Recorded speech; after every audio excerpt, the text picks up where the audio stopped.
Inwood Hill Park Tour by Brandon Brown, Kiana Colon, and Jasmine Arena. The park that we were assigned is Inwood Hill Park. During our presentation, we will be talking about and showing you guys all different aspects of the park, including the landscape, ecology, amenities, and monuments. At the end, we have a quick trivia quiz to see what knowledge you gained about our park. Inwood Hill has a very interesting historical timeline. Inwood Hill's timeline goes all the way back to the 1600s when explorer Henry Hudson passes Inwood.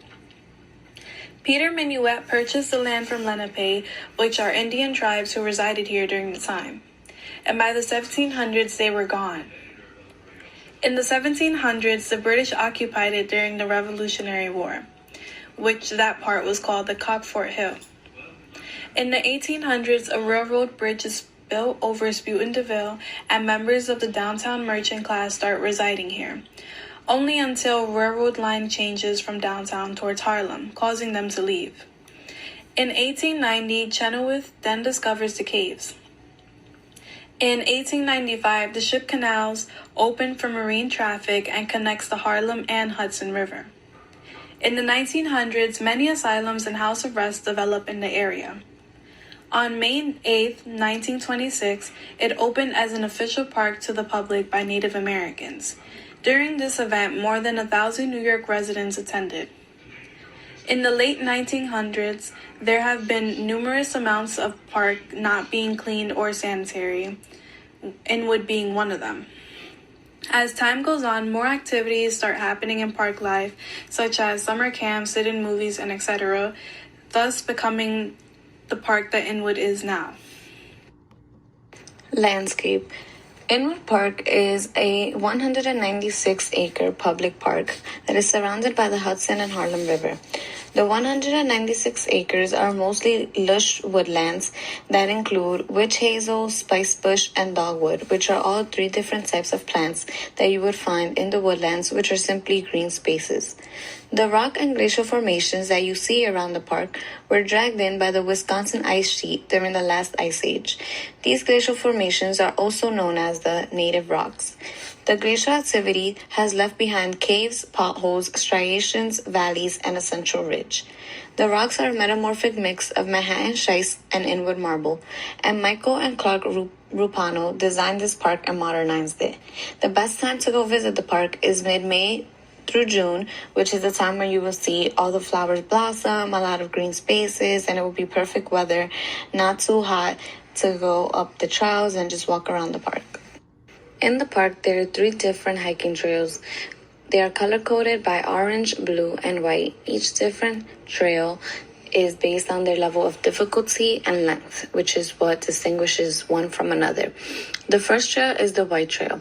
It is 1.2 miles long, and it is the easiest one as it doesn't have as many rockiness, steepness.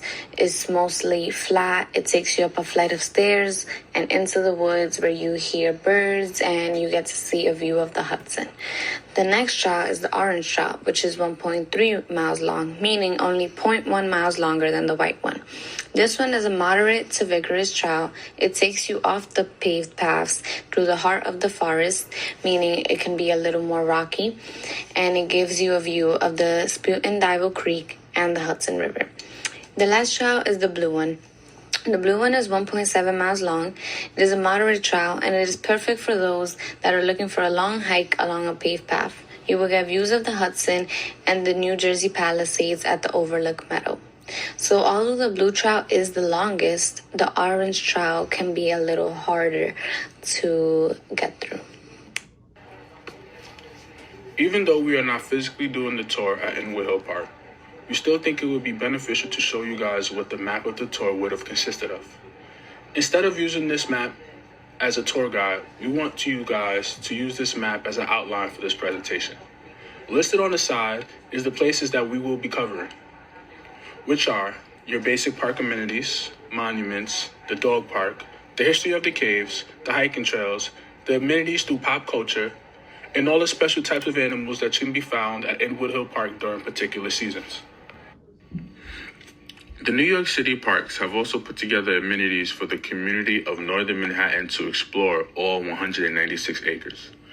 According to the New York City's Department of Recreation, Inwood Hill Park has a list of events that are occurring throughout the year. Each event is based on a certain category. This allows children and family members to spend quality time together, learning more about nature, outdoor skills, hiking, gardening, and any other aspect to expand their education and knowledge. All of these events are of no cost and are completely free of charge. Therefore, this does not limit anyone from attending these events created, but encourages individuals to take part in them. Homer's Dog Park is located amongst most of the general amenities Inwood Hill Park has to offer. It sits directly across from the baseball field and is split by the park's walkway, allowing all of the park goers to observe. It is completely fenced with segregated sections for large and small dogs. So if you happen to be a dog owner that doesn't feel comfortable with your large dog playing with smaller dogs, or even if you happen to be a small dog owner that isn't comfortable with your smaller dog playing with large dogs, Inwood Hill Park is the perfect place to take your dog. Homer's Park is also covered in gravel.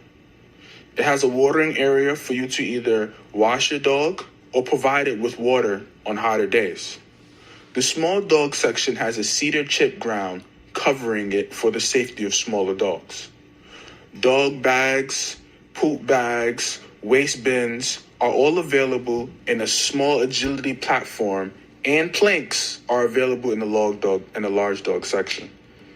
This is a medium-sized dog park for Manhattan, and it is clean and fairly well upkept. Just like any park, there are rules to be followed. The dog park has its own set of rules that must be followed at all times. Rule number 1, all dogs must be monitored, meaning the dog owner or whoever has responsibility of watching the dog must be present. Rule number 2, no dogs in the heat. The park doesn't want to be responsible for any health risks because of the extreme weather. Also, please be aware of non-neutered males because other male dogs may act aggressively toward them. Rule number 3, no fighting allowed. If there happens to be a dog fight, both parties must leave the dog park until the animals have calmed down. Rule number 4, children under 10 must be accompanied by an adult. Rule number 5, which I believe to be the most important rule, is that all dogs must be licensed and vaccinated from rabies and all communicable diseases. Rule number 6, please use caution when bringing food. And lastly, rule number 7, please fill all dog holes.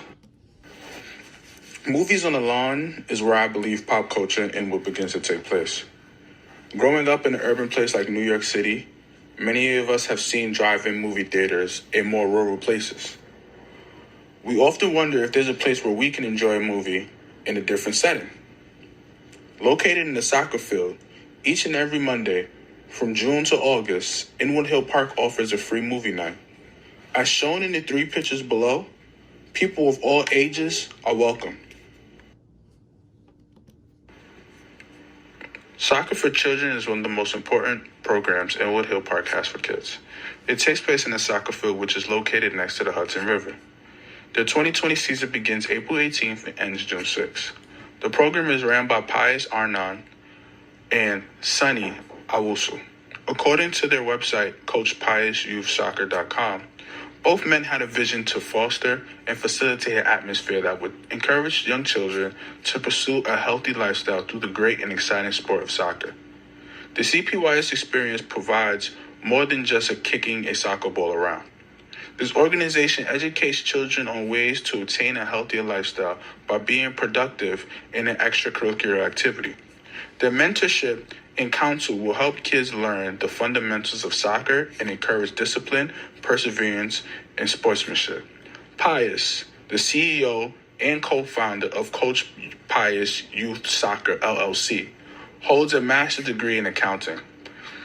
As the youngest of 3, he always enjoyed playing soccer with his siblings back home in Ghana. He always wanted the opportunity to share his passion and utilize his skills. Being a natural scholar, his education journey stalled those dreams until the summer of 2010, where he was able to start a soccer league for children. This was his opportunity to get back to his dream. The annual Drums Along the Hudson is a free event featuring Native Americans, Japanese, Brazilian, flamenco, and Korean dancers and drummers from around the world. The festival combines a celebration of Native American heritage, culture, and art with the diversity of New York City. Spanish, African, Brazilian, and Korean cultures will also be celebrated with food, music, and dancing. Activities include a tree of peace painting, international cuisines, Native American storytelling, a powwow, Native American crafts, and a world market tent. In keeping with the underlying theme of the environmental awareness and education, Drums Along the Hudson will continue to feature an environmental tent and a free bicycle valet for attendees who ride their bikes to the park. Drums Along the Hudson will also feature Manhattan's only open-air powwow, which is a celebratory gathering of Native American people that will be led by Lois Mosby and the Thunderbird American Indian dancers, with the host of the Second Sons and the Silver Cloud. What you're seeing in this video here is an example from 2016. This is what usually goes on during the annual Drums Along the Hudson. Many cultures come together and celebrate with their neighborhood and maybe people that they know. During this celebration, many people from the neighborhood can come and learn something about a culture they didn't know anything about before. The celebration is not only important to the history of the park, but to the people who go to it every day.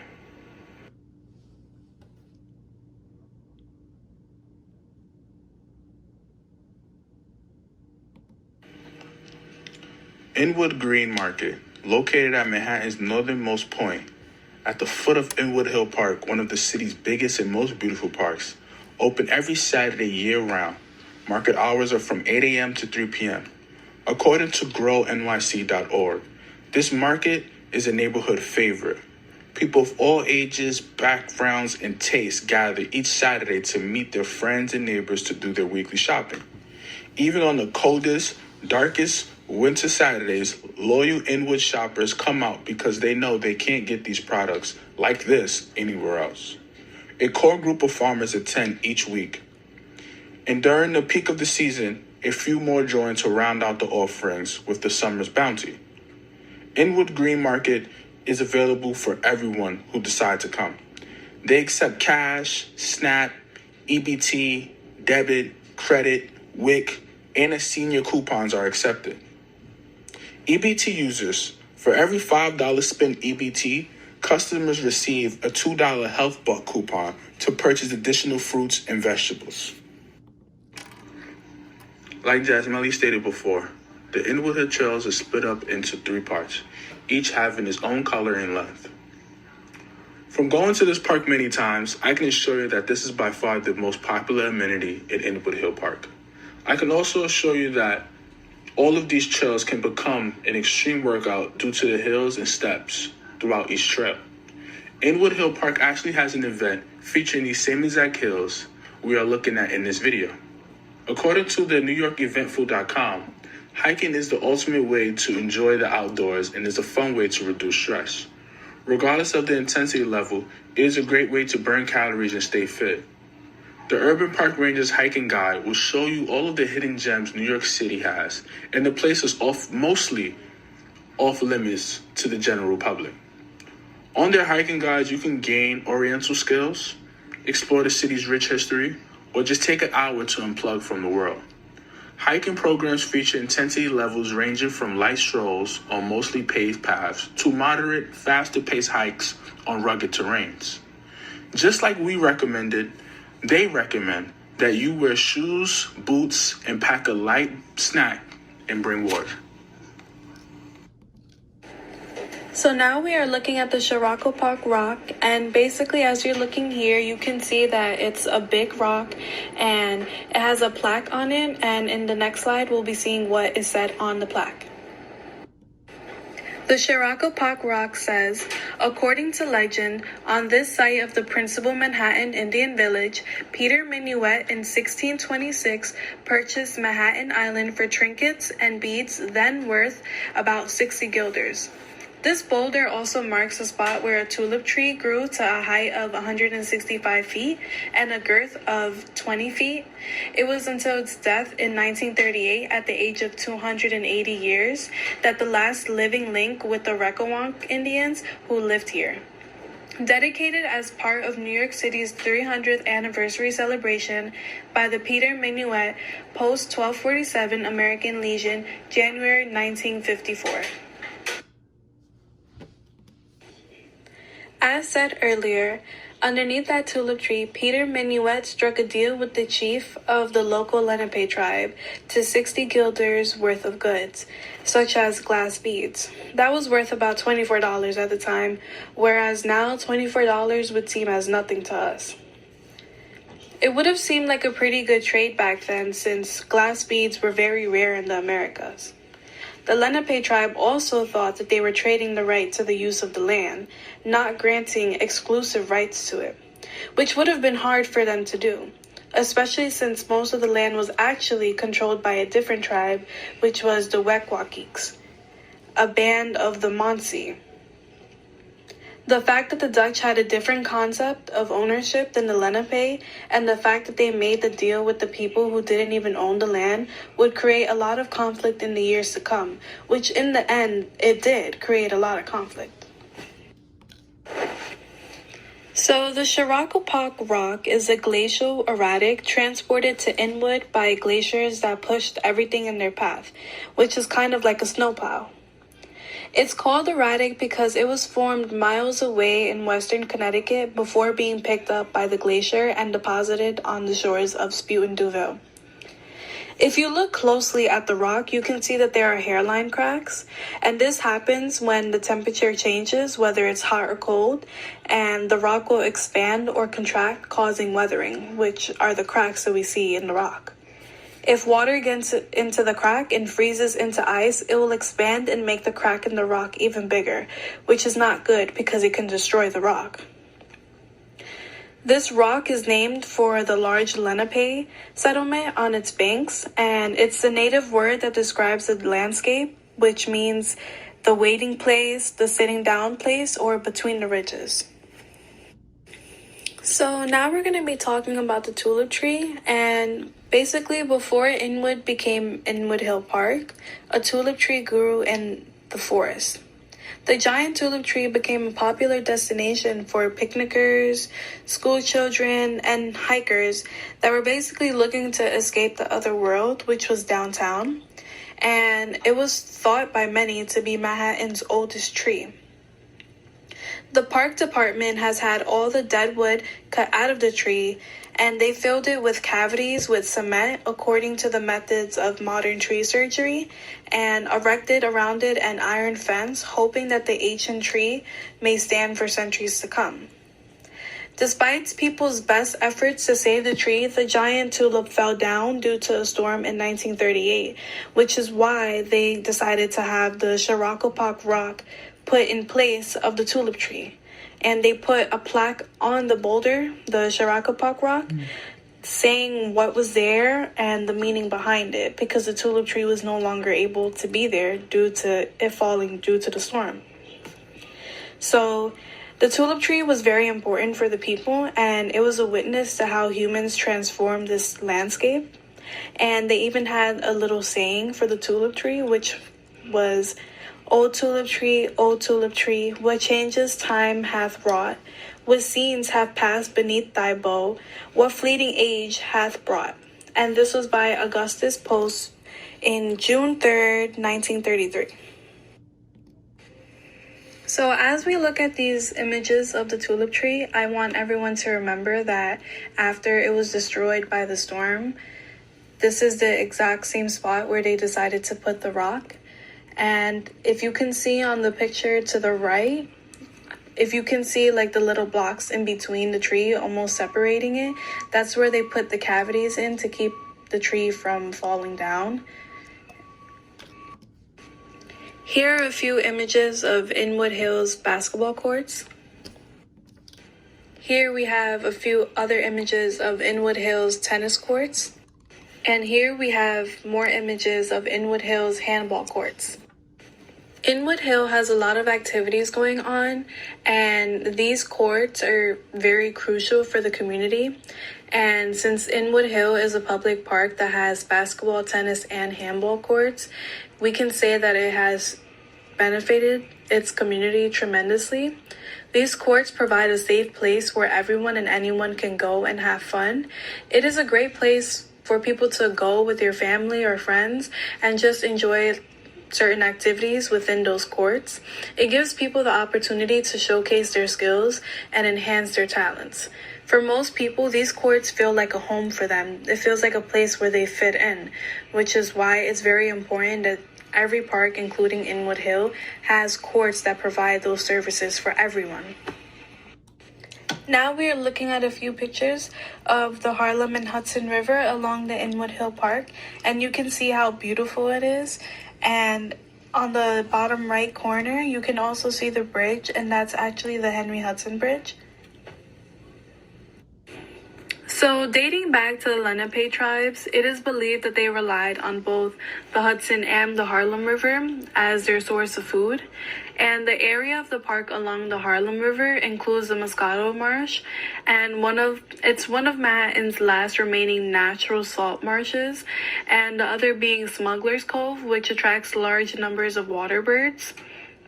And interesting enough, at low tide, the cove in the park kind of appears like very tempting to cross, but the mud there is extremely soft, and it's almost as soft as quicksand.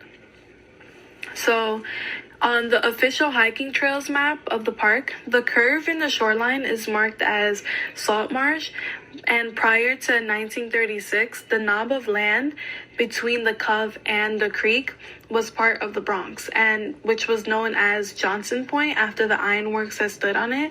And when the creek was straightened, the tip of the former peninsula was fused to Manhattan, which became part of Inwood Hill Park.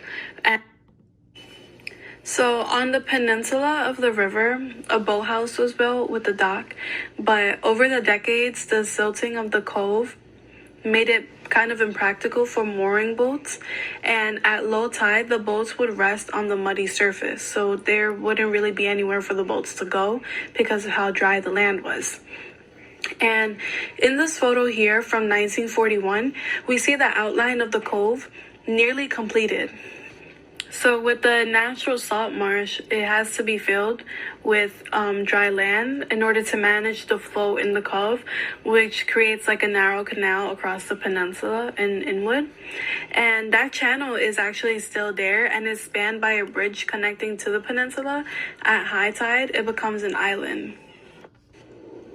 So one thing that I found very interesting was the Lenape Wigwam, and on the tip of the peninsula next to the unused nature center is a wigwam that serves as an educational conversation piece, and it is believed to be constructed by a local Native American individual who fashioned it entirely out of natural materials and foregoing modern conveniences like glue, tape, and nails.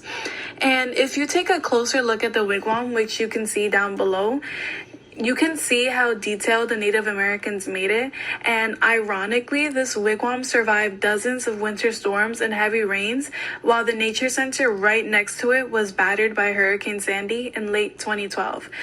And its presence in the park is a reminder that while European colonists began building their Manhattan at its southern tip, the most populated native communities were up here, where there were way more abundant sources for food and water, and the settlement of Shirakopak and the caves inside the park were two very extremely important examples of their historical presence. The caves. The caves at Inwood Park are one of the things that make it unique and very archaeological. The Lenape were a Native American tribe who occupied the area of Manhattan, including Inwood Park. In the 1600s, the Dutch governor Peter Minuet bought the land, which led the Lenape to evacuate but leave their tribes behind, also known as the caves. In 1888, Alexander Chenoweth started digging in Inwood and found some of these Native Americans' remains, which is how we came about knowing them. Others who studied these caves were William Lewis Calver and Reginella Pelham.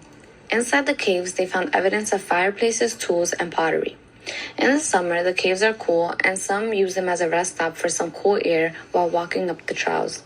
Recently, there have also been rumors that homeless people live in them, so many people tend to not walk the trails along at night or without light or a flashlight because they have heard this rumor and are scared that somebody can be living there, somebody can pop out, so they tend to not walk along the trails at night. Overall, the caves are a very significant piece of Inwood Park because they represent a historical background and they serve to show culture and to show back to the origins of what Inwood Park started and who originated at the park. While walking up along the trails, we came across this evident and unique hut and arrangement, which instantly caught our eye. Down below, you will see the pictures that we took of the hut and arrangement as we came across them. While we were roaming the park, we came across a park ranger and we decided to stop and talk to ask more about the background information of these huts that we have seen and what do they mean. The park ranger let us know that the park tries to keep the area as natural as possible, so they don't really allow people to build or use up the land in the way they want to. This particular hut was made by people, and he says it was something that was recent. He let us know that they have tried to take this hut down before because they have seen it several times, but it keeps coming back, so eventually they have just let it stay. They don't, however, allow big huts because they are dangerous because of the children that walk along the trails and might be intrigued and want to go in, and anything can happen to them inside the huts. We don't know what's in there. However, this one is small, so they don't really see it as a hazard, and they decided to allow it to be. The arrangement is unsure. However, they think it's something religious, but they don't have a definite answer of why it's arranged in this certain way. Inwood Hill Park is known to be very rich in ecology, meaning that it has a great variation of different plants and wildlife. However, if we were to take the tour of the park during this month or this winter season, we wouldn't really be able to see a lot of these plants or animals due to the cold weather and nothing blossoming yet. First, let's start off with trees. The main tree that you will see in the park are tulip trees. There are 30% tulip trees in the forest and 5% oak trees. Now I will list different plants that you will see across the park in different areas throughout various seasons. They are known as the northern spice bush, sassafras, Japanese honeysuckle, poison ivy, which you can look for along the stairways of the trails, white oak. Maple leaves are all over the floor in the fall season, black cherry, salt marsh cordgrass, and overall there are 77 different plant species. The ecology is very diverse. However, as you're walking along the park in the forest, you can see that many of the trees are cut down, fallen over, or broken in half. This is due to the drought in the 1930s, which affected these trees, made them very dry, causing many of them to die. And also, in 2012, Hurricane Sandy affected the trees, which is something they haven't been able to recuperate from until this day.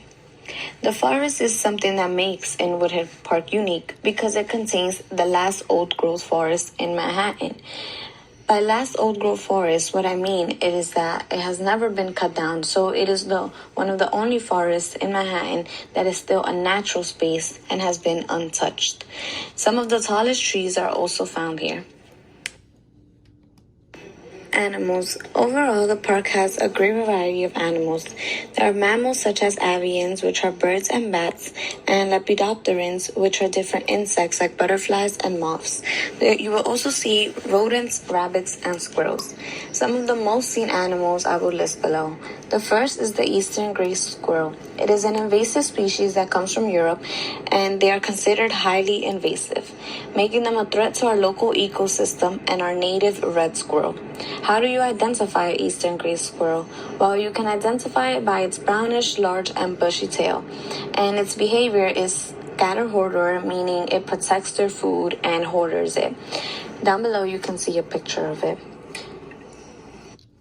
A second animal you commonly see in the park is the Canada goose.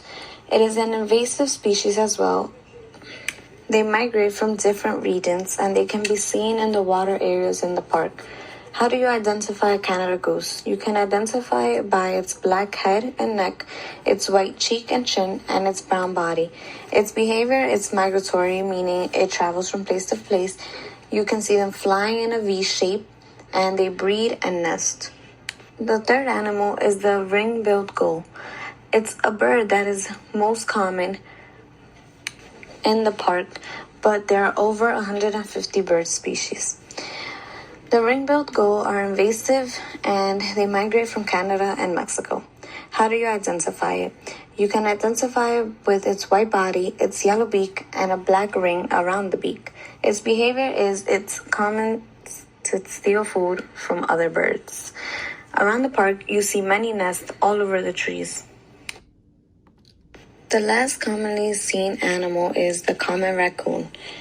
The raccoon is a medium-sized mammal that is native to North America, which makes it also invasive. To identify it, it has dexterous front paws, a facial black mask, and a ringed tail that is brown. The behavior of the raccoon is that it is nocturnal, meaning it comes out at night. Some of them can have rabies. We did come across a sign when we were walking the forest that said be careful of raccoon that can have rabies. And when they have rabies, they can act enraged. Next, let's move on to the animals in the water. The first listed is a Canada goose, which we recently talked about. Seen before is one of the common ones at Inwood Hill Park in the water areas. Next is the mumachog, which is a small killfish that inhabits waters such as estuaries and salt marshes. The mumachog is the fish in the first picture with the black background. It looks sort of brownish with a bluish black tail. Next is a seahorse, which is the picture all the way at the bottom, and it looks orange. The diamondback terrapin is the third picture, which is a turtle. It's a species of turtle that will live along coastal and water areas. There's also the Hudson River water nymph, the humpback whale, which is the second picture, oysters, peregrine falcon, and a seal that goes by the name of Sealy, which I will talk upon in the next slide. Sealy the seal. In August 2019, for the second summer in a row, a harbor seal made its way to the Inwood Marsh. It caused crowds to come to the park just to simply watch it. Many people were fascinated by the seal and would spend hours observing it, taking pictures, and just simply sitting around to spend time with the seal. Locals ended up naming the seal Sealy. He is a rescue seal from Maine and was released in Rhode Island at the Blue Shutters Beach. Eventually, he found its way to his new summer home, Inwood Park. This is also a sign that New York City water is not as polluted as we think. Thank you for taking a part in our virtual presentation. We hope you learned a lot about our park and that we provided enough information and pictures for you to get a thorough picture of what our park is like and what is included in it.